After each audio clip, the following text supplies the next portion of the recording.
Bismillahirrahmanirrahim. Assalamualaikum warahmatullahi wabarakatuh. Merdeka. Perkenalkan, nama saya Brilian Bara Marifah dan teman saya. Saya sendiri, Fajar Hairul Imam.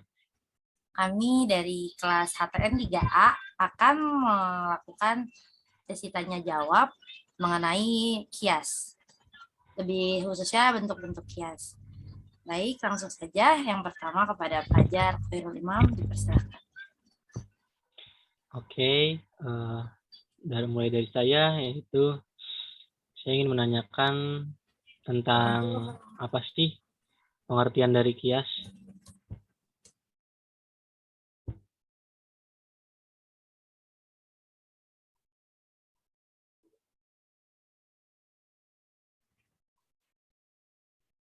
Baik, saya akan menjawab.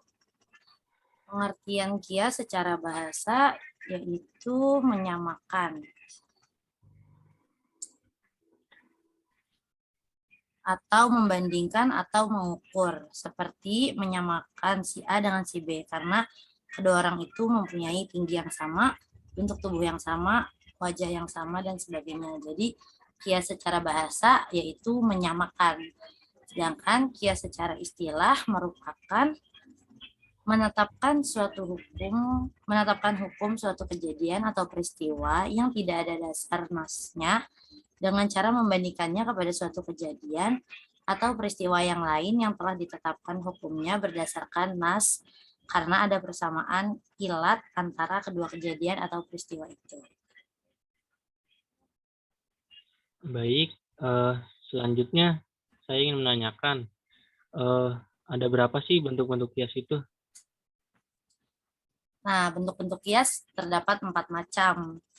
Bentuk yang pertama yaitu kias yang had ausatnya menjadi mahmul atau predikat pada muqaddimah sugro dan menjadi maudu atau subjek pada muqaddimah kubro. Terus bentuk kedua yaitu kias yang had ausatnya menjadi mahmul atau predikat dalam muqaddimah kubro dan muqaddimah sugro. Selanjutnya bentuk yang ketiga yaitu kias yang had ausatnya menjadi maudu atau subjek dalam muqaddimah sugro dan kubro.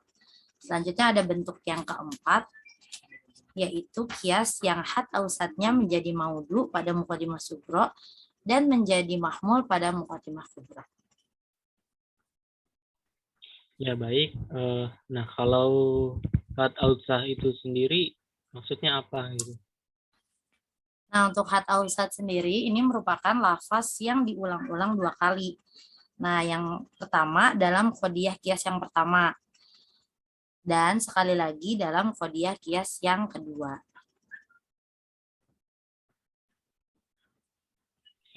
Oke, yang dimaksud dengan muqaddimah sugro dan kubro itu seperti apa sih?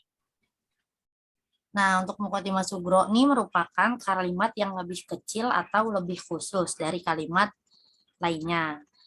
Sedangkan untuk muqaddimah kubro ini merupakan kalimat yang lebih umum dari kalimat lainnya juga. Nah, contoh dari muqaddimah sugro ini arak memabukkan. Lalu contoh dari muqaddimah kubronya ini semua yang memabukkan haram. Nah, antara arak yang memabukkan dan semua yang memabukkan haram ini terdapat 2 perbedaan. Nah, di sini arak itu merupakan kalimat yang khusus daripada haram. Jadi lafaz haram yang ada di kalimat muqaddimah kubro ini lebih umum daripada arak yang ada di kalimat pertama. Baik, terima kasih untuk penjelasannya dari 5 pertanyaan. Mungkin dari saudari Brilian sendiri ingin bergantian menanyakan. Ya, baik, saya akan menanyakan pertanyaan yang pertama yaitu apa yang dimaksud dengan natijah? Oke, natijah sendiri memiliki arti yaitu kesimpulan. Nah, kesimpulan ini diambil dari kodiah pertama dan kodiah kedua. Jadi penarikan kesimpulannya tuh dilihat dari kodiah 1 dan kodiah 2. Seperti itu. Oke, baik. Selanjutnya pertanyaan yang kedua, apa yang dimaksud dengan salibah? Oke, kalau salibah tuh adalah salibah adalah kalimat atau apa namanya salibah adalah kalimat yang berbentuk kalimat negatif. Seperti contoh kata tidak seorang pun dan kata tidak yang memiliki apa namanya kata negatif atau bentuk negatif. Oke, baik. Kalau misalkan juz'iyah itu apa sih? Nah, kalau juz'iyah sendiri yaitu kalimat atau kata yang berbentuk khusus. Nah, khusus ini yang memiliki contoh seperti kata sebagian yang mewakili kata khusus. Oh, jadi sebagian itu mewakili kata khusus. Iya.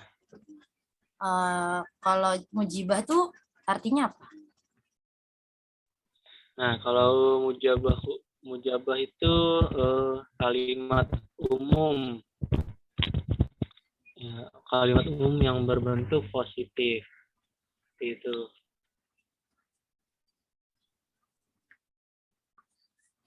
Kalimat umum yang berbentuk positif. Oke, kalau untuk syarat bentuk kias yang ketiga tuh apa aja sih? Nah, syarat bentuk kias yang ketiga, yang pertama adanya bentuk ijab atau positif dalam muqaddimah sugro. Yang kedua, kuliah pada salah satu atau kedua muqaddimahnya. Tuh. Oke, baik. Terima kasih. Apakah dari Fajar ada pertanyaan lagi? Baik ya, saya lanjut. Pertanyaan selanjutnya dari saya. Nah, yang selanjutnya yaitu yang ingin saya tanyakan, apa aja sih syarat-syarat bentuk kias yang pertama? Oke, jadi syarat-syarat penarikan kesimpulan pada kias bentuk yang pertama itu ijab sugro, yaitu adanya ijab atau kalimat positif pada muqaddimah sugro. Dan yang kedua, adanya kuliah kubro, adalah adanya kuliah pada muqaddimah kubro.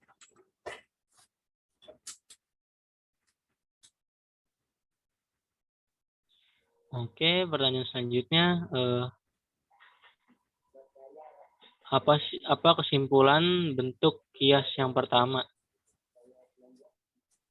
Nah, kesimpulan bentuk kias yang pertama yaitu muqaddimah sugro-nya berupa mujabah kuliah. Lalu muqaddimah kubro-nya berupa mujabah kuliah dan kesimpulannya berupa mujabah kuliah juga. Lalu yang kedua, muqaddimah sugro-nya berupa mujabah kuliah, sedangkan muqaddimah kubro dan kesimpulannya adalah salibah kuliah. Lanjutnya yang ketiga, muqaddimah kubro-nya berupa mujabah kuliah, sedangkan muqaddimah sugro dan kesimpulannya berupa mujabah juz'iyah. Lalu yang keempat, muqaddimah sugro-nya berupa mujabah juz'iyah, muqaddimah kubro-nya berupa salibah juz'iyah, sedangkan kesimpulannya berupa salibah juz'iyah. Lalu ada pertanyaan lagi?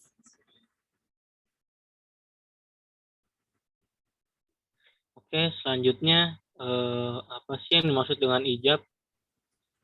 Nah, untuk ijab merupakan kalimat positif, kata-kata positif.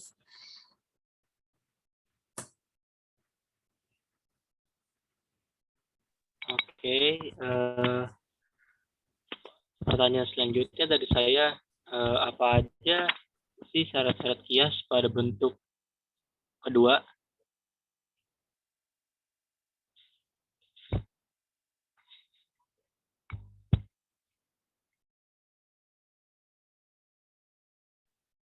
Ya, jadi syarat-syarat penarikan kesimpulan kias bentuk kedua, yang pertama yaitu kedua muqaddimahnya harus berbeda dalam ijab atau kalimat positif maupun salbnya. Salb ini adalah kalimat negatif.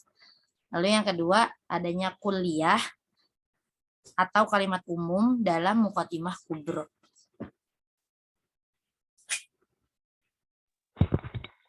Baik, pertanyaan saya yang terakhir yaitu apa kesimpulan kias bentuk kedua?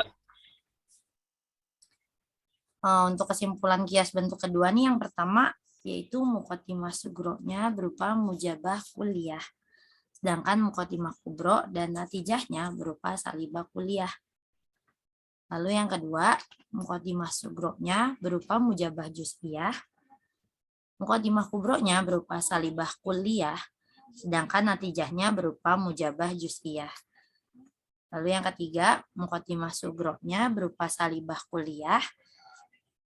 Muqaddimah kubronya berupa mujabah kuliah dan natijahnya berupa salibah juz'iyah. Selanjutnya yang keempat, ada muqaddimah kubronya berupa mujabah kuliah, muqaddimah sugro dan natijahnya berupa salibah juz'iyah. Oke, mungkin dari saya cukup pertanyaan dari saya. Saya kembalikan mungkin ke Saudari Brilian. Apakah ada pertanyaan selanjutnya untuk saya? Oke, baik. Ada pertanyaan. Apa saja kesimpulan pada kias bentuk ketiga? Ya baik, kesimpulannya yaitu muqaddimah sugro dan kubronya berupa mujabah kuliah, sedangkan natijahnya adalah berupa mujabah juz'iyah.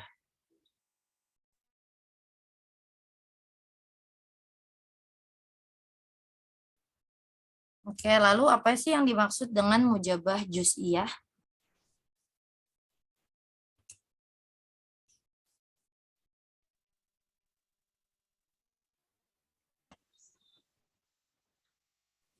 Baik, saya ingin jawab.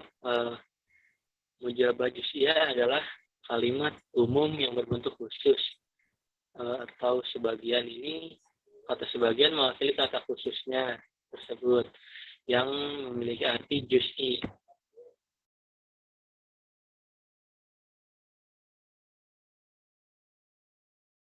Oke, terima kasih. Selanjutnya, apa aja sih syarat-syarat bentuk kias keempat?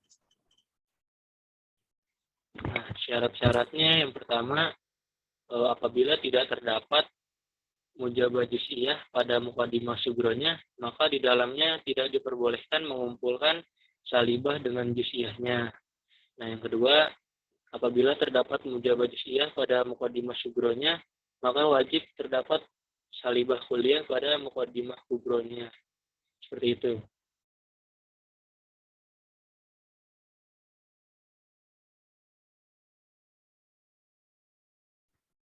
Oke, baik.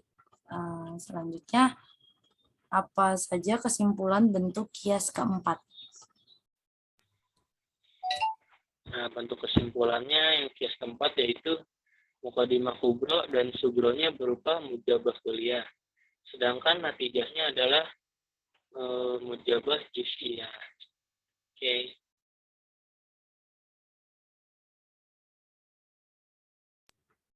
Oke, pertanyaan untuk Fajar yang terakhir, apa perbedaan antara salibah kuliah dengan salibah juz'iyah? Nah, baik. Untuk salibah kuliah sendiri adalah kalimat negatif yang berbentuk umum. Seperti contoh, tak seorang pun dari orang Indonesia itu bangsa Belanda. Kata tak seorang pun itu mewakili kata kalimat salibah kuliah. Nah, sedangkan salibah juz'iyah adalah kalimat negatif yang memiliki kata khusus. Seperti contoh, jadi sebagian orang yang mendapat pertolongan di jalan Allah itu tidak mengalami kekalahan. Kata sebagian dan tidak di kalimat ini yaitu mewakili kata salibah juz'iyah. Seperti itu.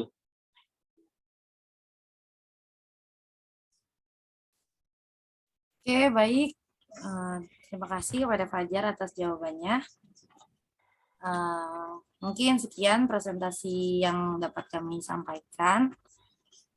Sekian dari saya dan Fajar, kurang lebihnya mohon maaf. Assalamualaikum, merdeka. Merdeka.